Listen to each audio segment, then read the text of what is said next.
Mga Karos, good morning po. Yan, good morning. So welcome back muli dito sa aming channel ngayong araw po ng June 9. Bali araw po ng Lunes. Yan, kasama natin si Mrs. Good morning.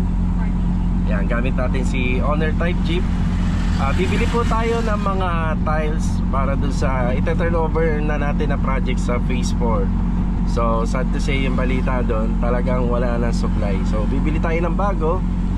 Tapos hahanap tayo syempre yung dapat maraming stock para kung sakaling maulit yung ganitong senaryo, at least meron pa ho tayong mabibilan pa.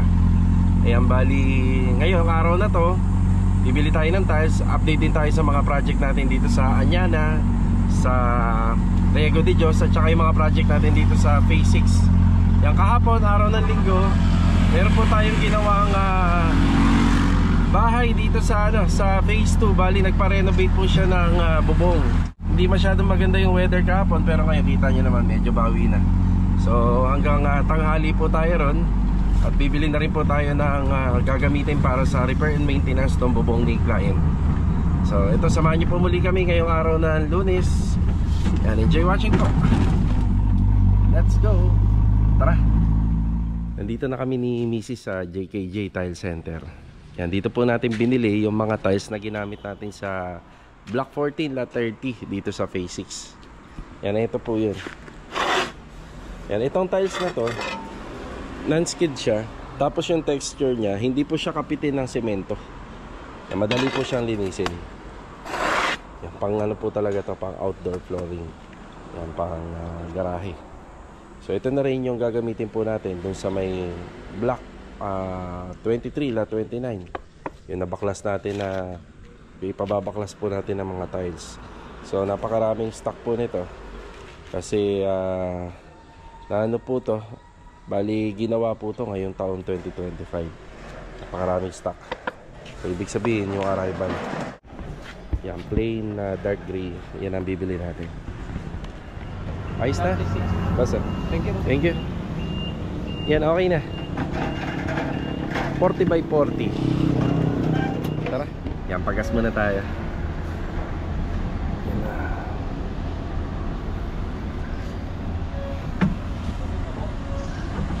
Yung gauge po nito gumagana na. Yan na.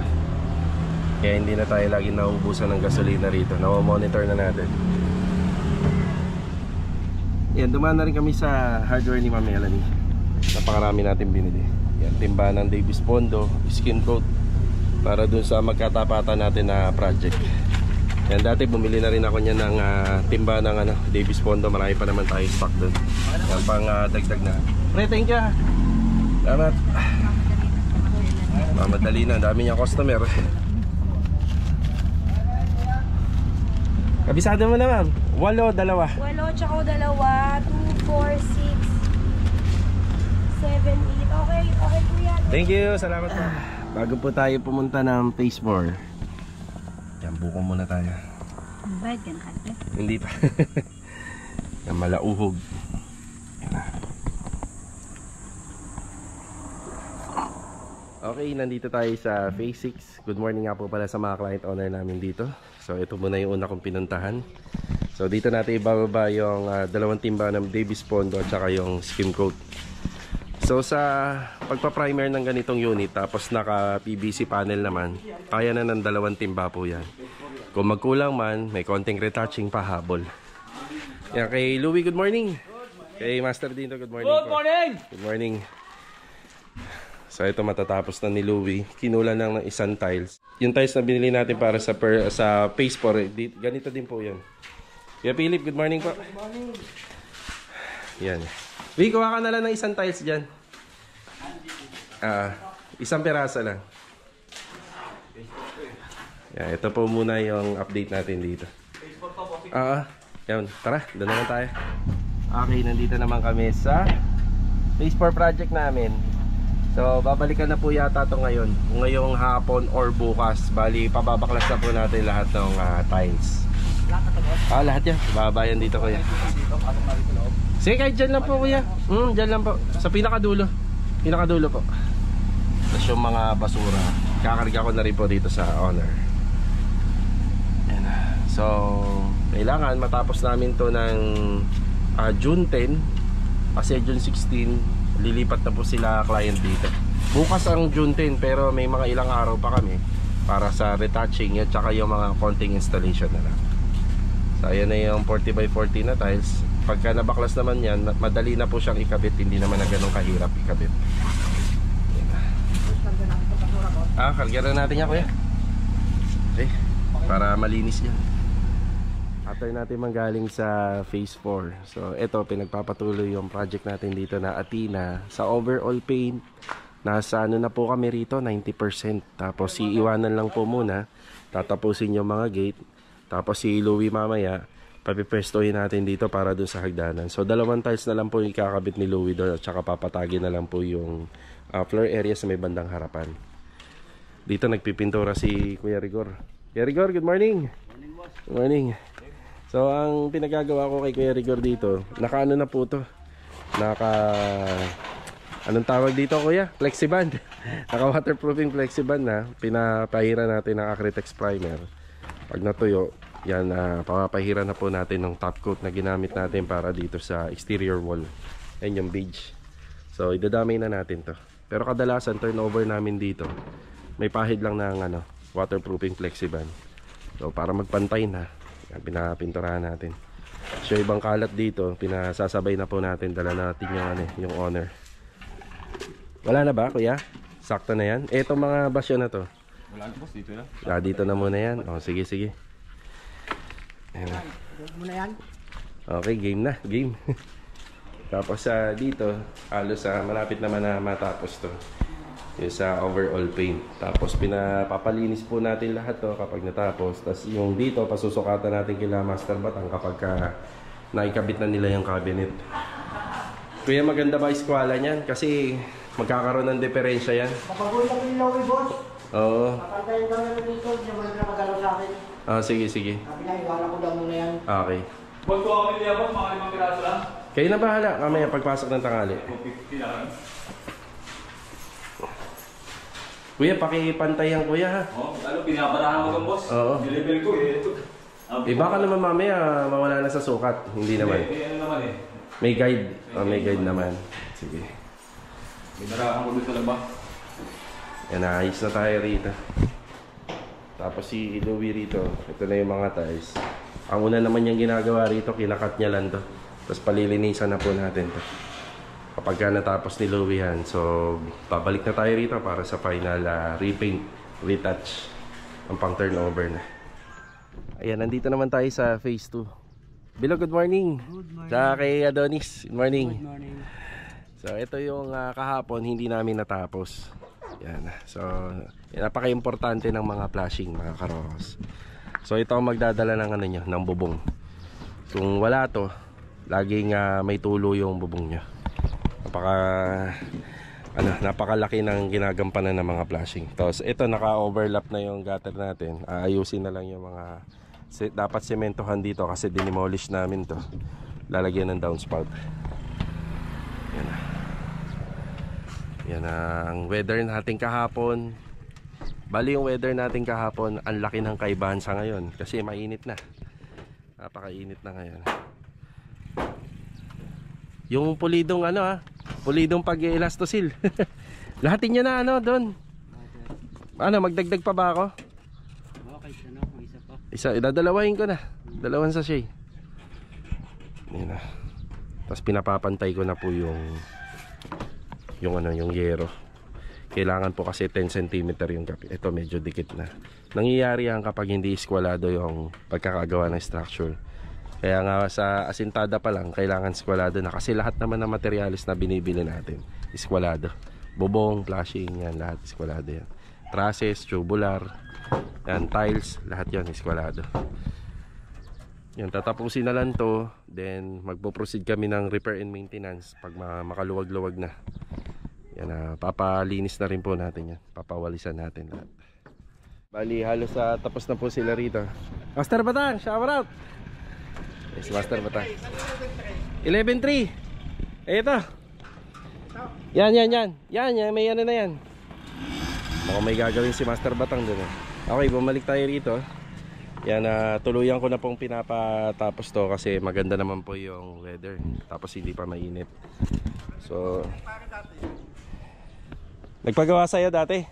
Pare, punta ka sa baba, sukatan mo si Pinto. Diyan sa CR nila. Nagpapagawa yan si ma'am. Ayan, tapos ito, pinapalagyan na po natin lahat ng sealant, yung dugtungan. Si ma'am nandyan sa baba, kato ka lang. Ayan, pinapalagyan natin ng sealant, yung dugtungan. Bakit wala pa itong pepe? Wala pa na. Hindi, kilala ko diba? Kilala ko. Sige. Pare, may sasakyan. Ayan, pinalalagyan natin ng sealant. Tapos yung mga blind rivets at saka yung tech screw. Yan, pinakukumpleto natin. Tapos ito, winalisan na po natin tong bubong ni client. Tapos ito, inaano na po natin, binoblower. Yan, kailangan po talaga to bago yung waterproofing. Wala po siyang alikabok para kapit na kapit. Yan.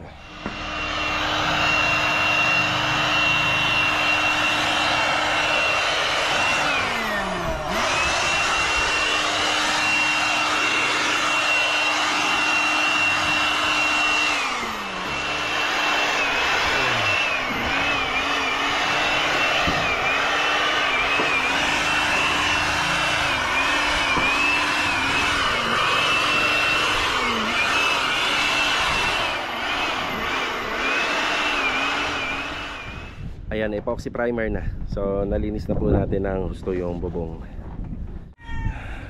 So, ito, i-rest lang namin ng mga ilang oras. So, hindi na po namin ito patatagalin kasi balak sana namin matapos to ngayon. Tapos, after mga ilang oras, mag-apply na po kami ng roof guard. Ayan. Pero mas maganda sana to buong araw. Siyempre, hindi natin kabisado yung weather. Ayaw natin masayang yung primer. So magta-top coat tayo siguro mga after na ng mga ilang oras. Pwede na siguro 2 to 3 hours. Pwede na po natin i-top coat yan. Napakainit naman po dito sa area namin. Yung bagong bubong, syempre hindi natin yan idadamay. Retouching na lang po gagawin natin dyan. So pipinturahan din siya para malinis. So huwag niyong pipinturahan ng nung lacquer or nung enamel. Dapat yung pang roof guard talaga.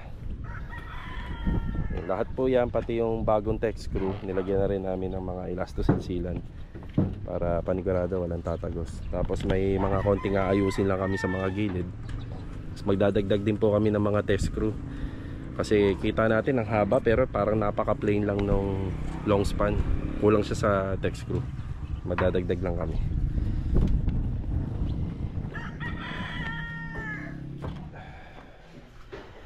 Yan, dito naman kami sa baba bago mag break time. Ito, pinatatapos ko yung mga rito, yung pag-apply ng epoxy primer. Kasi yung in-applyan dito kahapon, yung ibabaw lang. Yan, para makabit kagad namin yung bubong kasi alanganin. Masama yung panahon kahapon. So, ayan, kinokompleto na. Tapos, mamaya, may paparating tayo materialis dito. Ayusin dito yung linya ng pipeline para sa exhaust fan. Meron tayo dyan isa, dito, dalawa. Tapos yung sa linya ng pasingawan. Yan, lahat yon dadalhin namin dun sa kabila. Wala bang biga to? Yung pagkakagawa? Wala naman, no? Okay, walang biga. Yan, kasi magbubutas kami sa gilid. Yan, mga karawas, break time muna. Yan, bali, tinutukan ko muna yung in-extrahan natin dito kahapon kasi bala ko matapos na para may pagpatuloy natin yung ibang project dun sa ibang phase. Tara. 3 oras na po yung lumipas. Ito pinagpapatuloy ng tropa yung natin dito, yung trabaho dito sa bubong. Bali, ito isa final top coat na bali ang ginamit namin dito chocolate brown. Yung natirang epoxy primer, ina-apply na lang namin dito hanggang sa maubos siya doon sa may mga kalawang. Yan, bali pipicturean ko to para ma-send kay client. Tapos mamaya sa last part ng video natin makikita natin to kabuuan. Idadami na namin to para malinis yung trabaho natin dito. Mga karos, nasa labas po tayo. Galing ako dito sa may ANS Lamps. Yan, bumili ako ng mga ilaw para dun sa ginagawa nila Bilog at Adonis kasi medyo madilim na yung bahaging part ng extension dun. Tapos bumili na rin ako ng ilaw para dun sa project natin sa may Block 15 Lot 18. Yan, dito sa Phase 6. Yung extension na ginawa natin doon, kailangan lagyan natin ng mga ilaw para kapag may mga pumesto na gagawa doon, mag-install ng tiles. Ayan, bali may ilaw na sila, di ba? Ayan, good news nga po pala mga karos, si client pala natin doon sa phase 6 may karagdagan na siyang pinagawa. Yung tiles para doon sa turnover ni Lumina, yan bali pinapa-dismantle niya na po yun at palalagyan niya ng bagong tiles. Kung ano yung tiles na nabili po natin doon sa extension na gagamitin natin, yun na rin po yung bibilhin natin. Tapos yung sa harapan ng bahay, ayan na, gusto niya na rin palagyan po ng tiles. So may konting budget pa naman po daw siya. So ang ginawa ni client, inutay-utay niya hanggang sa makita niya kung kakayanin pa ba. So hindi biglaan yung pinagawa niya. So pinautay-utay niya, tiningnan niya muna kung kaya pa ng kanyang budget. So yung renovation natin doon, halos parang ano siya, semi-finish na yung kalalabasan. So tatapusin natin yan hanggang sa overall paint. Yan, papunta tayo ng Anyana project ngayon para makapagbigay ng update. Kanina lakas ng ulan. Ayan, nag-alala ako kila Adonis, kila Bilog kasi nagpipintura po sila ng bubong ngayon. Yung bubong na pinakita ko kanina, hanggang 2 coats po yun ng ating roof guard. So sana natapos nila ng maayos. And after ko sa Anyana, sa Riego de Dios project naman tayo. Tara.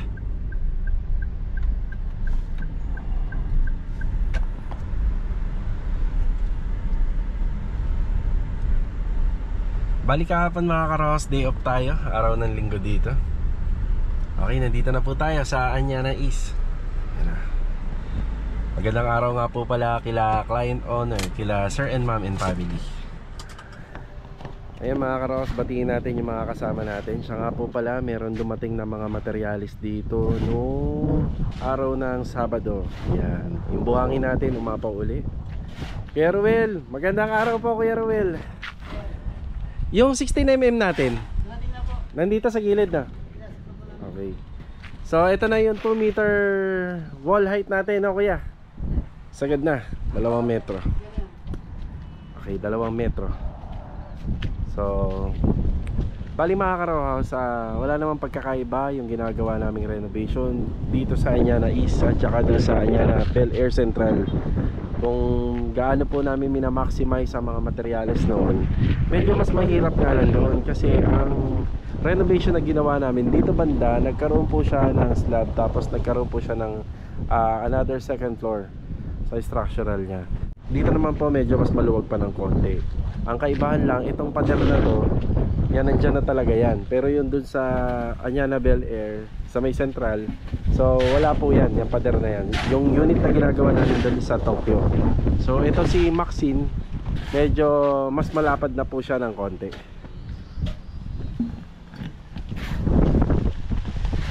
Yan, dito si Kuya Sandy. Yung hollow blocks namin dito, halos nailipat na yata nila lahat doon sa gilid, sa loob. Kuya Sandy, good afternoon po Kuya Sandy. So ang purpose po nito mga karohaus, hindi pa po nila tinuloy ito para may access sila. Kasi nakita nyo naman, stock file namin yung harap. Nahihirapan na kaming umikot. Ayaw sana namin madumihan tong loob ni client, pero baka sa mga susunod talagang iikot kami dito. Yan na. Yan, hanggang ngayon napapanatili naming malinis itong floor area dito sa loob ni client. Kuya Chris, good afternoon. Yan, nagbubuhos po sila ng poste. Bali, 2 poste to na inassemble ni Kuya Sandy noong nakaraan. Tapos ito naman po yung inaasikaso niya. Yan, sa asinta. Halos na sana yung mga hollow blocks natin. Paubos na? Paubos na sir, nagdagdag pa kasi ako 2 patong dito eh. Okay. Bali dito, unti-unti na po silang nagsisetting dito. Kanina nga po pala, nandito si Kuya Boy. Simula umaga hanggang tanghali. Tapos yung hapon, tanghali pa hapon, doon na po siya sa phase 2 gagawa. So ito yung lagay ng panahon dito. Feeling ko uulan na. Siya nga pala, Kuya Ruel, di ka naman makakalimutin, no? Ito ho, papatayin po pag umaga. Yan, binuksan ko na ho. Yung ilaw? Yung ilaw, para hanggang bukas na po yan. Pero pag umaga, papatayin po lagi. Yan po yung ilaw. Lagi na po nakabukas yan. Para may ilaw dito. Yan, tuwing umaga po papatayin ko ya. Kaya bali binuksan ko na. oras naman eh.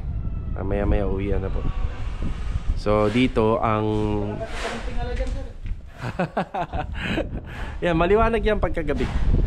Yan dito, ang pinaka height natin simula sa flooring nasa 306. Tapos nasa 11 cm naman yung kapal ng flooring. So sa elevation yun ang kukunin namin. Tapos magbababa po kami ng magbababa na lang po kami ng 10 cm para may concrete cover pa po kami, syempre, sa slab. So yun yung kukunin natin na height. Medyo mataas-taas ang kisame nito, yun ang kagandahan.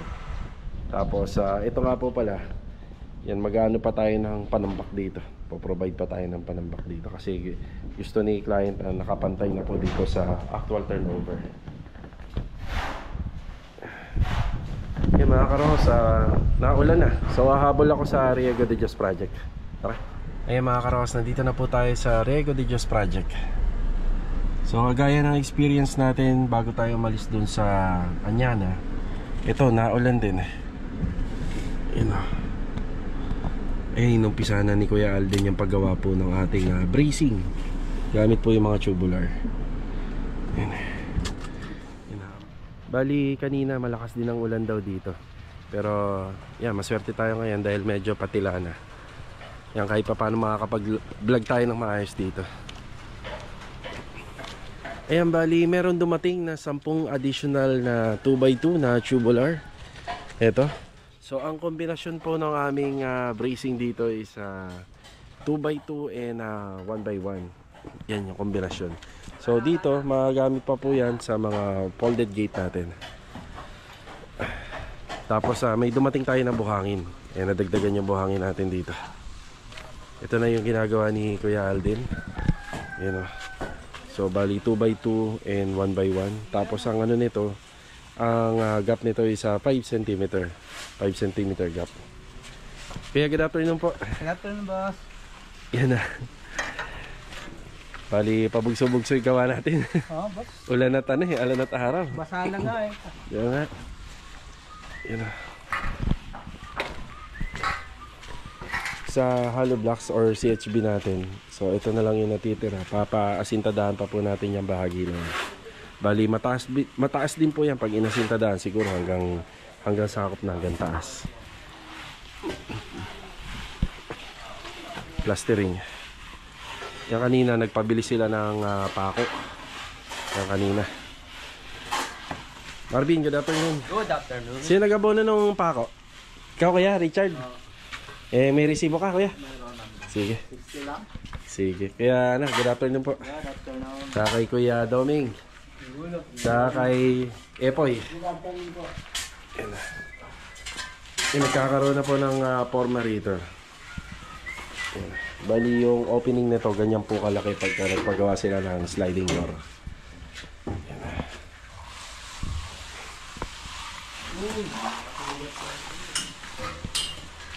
Nabati ko na ba si Rusty? Good afternoon. Good afternoon. Kamusta yung bubong natin? Tinitingan-tingan nyo ba? Ayos naman, wala naman tulo. Maganda pagkakadali. Akit tayo syempre.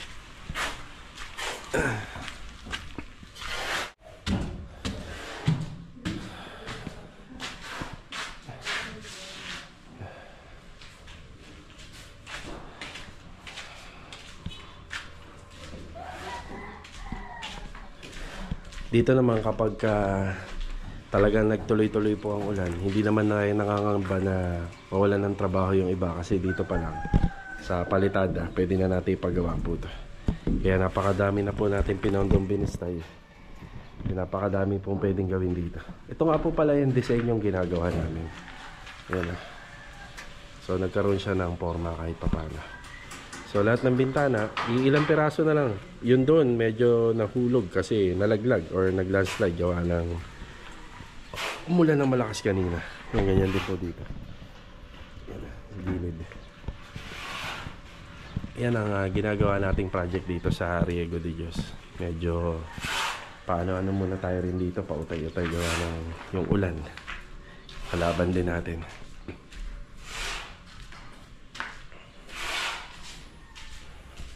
Bumili sila ng pako kanina habang wala tayo. Yung concrete nail na D1.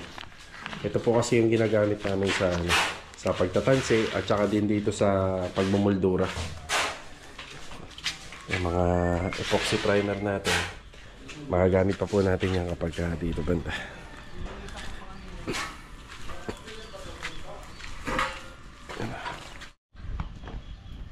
Kaya makita nyo yung mga windows, yung may damage na. Ayan. Parang ganito. Ayan. So dito may plano kami, ilang piraso lang naman yan. So lalagyan po natin ng cladding yan. Madali na. Ayan, hindi naman na masyado magastos yun. Ayan. Lagyan natin ng cladding.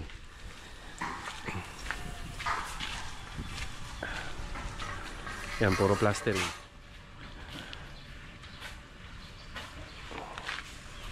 Ayan, nagkakaroon na po ng forma to.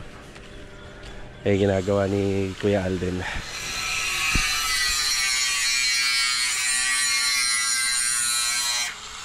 Kuya, alalay lang na lang tayo sa sa bakal.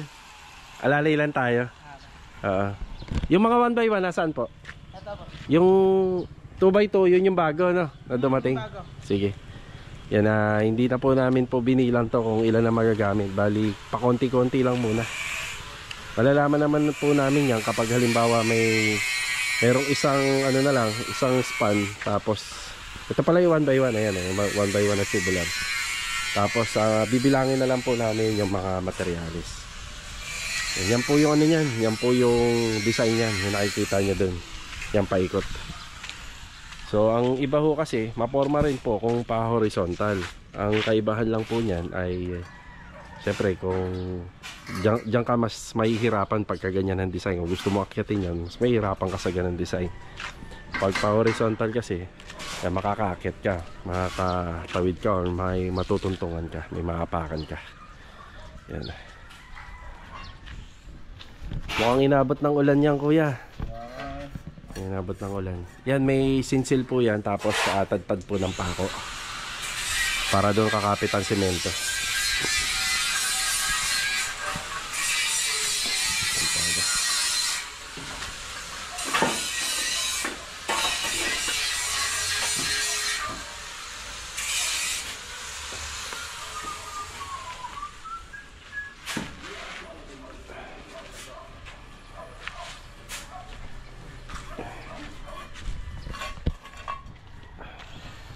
Bale, ito lang po muna yung project update natin dito sa Riego de Dios. Yung plastering pa rin, yung welding, tapos sa preparasyon. Inoobserbahan pa rin po natin yung bubong na nilagay natin dyan. Yung mga metal padding nga pala na nandito, para po sana yan dito sa bulada. Yan, in-order na rin natin yung spandrel nito, pero may katagalan nga lang po. So wala kasing malapit na bilihan ng spandrel dito sa lugar natin.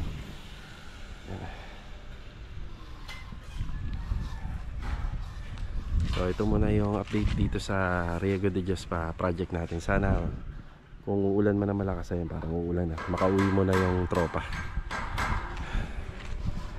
Malakas na yung ambon.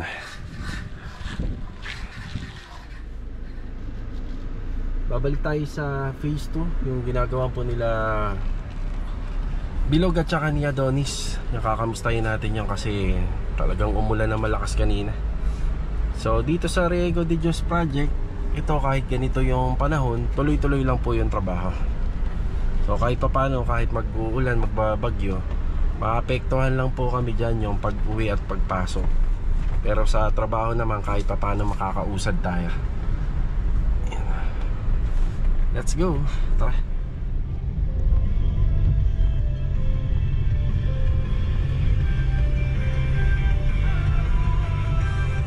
Ito mga karos, time check, mag-aalas 6 na po ng gabi.